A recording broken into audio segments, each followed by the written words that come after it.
শোনো, আমরা বৌমা না, আমরা বোমা। আমরা আমাদের বরের মুখের উপর ওদেরই মার নামের বদনাম করার দম রাখি। এই, তোমার মা নিজেকে কি ভাবে? তোমার মা একটা দজ্জাল মহিলা। আমার শাশুড়ি মাঝে মাঝেই আমাকে শোনায় আমার ছেলের জন্য তো দূর দূর থেকে সম্বন্ধ আসতো। হ্যাঁ, তা তো আসবেই। আশেপাশের লোকরা তো আপনার স্বভাব চরিত্র সম্পর্কে জানতোই, তাই সাহস পেত না আপনার ঘরে বউ হয়ে আসার। তাই দূর দূর থেকেই সম্বন্ধ আসতো।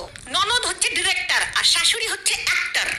ননদ ফোনে ফোনে ডিরেকশন দেয়, শাশুড়ি লক করে।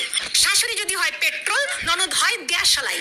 তবে ঢোল তবলাবাদক স্বামী হয়। যার কথাই শুনবেন ফাঁসবেন তো ওই মালটাই। প্রত্যেকটা শাশুড়ি বলবে, ওম্মা এটাও শিখে আসো নাই, ওম্মা তোমার মা এটাও শেখায় নাই। শোনেন, ওটা আমার বাপের বাড়ি, কোনো স্কুল না। আবার শিখে ফেলে দিলে এটাও বলবে, আমরা তো এরকম করি না, আমাদের তো এরকম হয় না, এটা রান্না হয়েছে, এই ছিরি এটাও পারো না।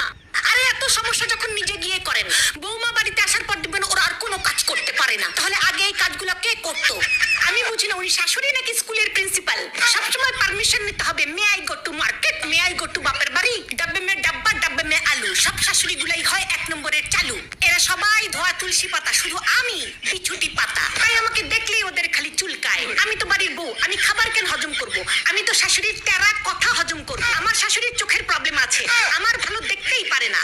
কানেও প্রবলেম, আমার প্রশংসা শুনতেই পারে না। পেটেও প্রবলেম আছে, আমার খুশি হজমই করতে পারে না। বিয়ের আগে মনে হতো শাশুড়ি কি ভালো, ওই যে বললাম মনে হতো।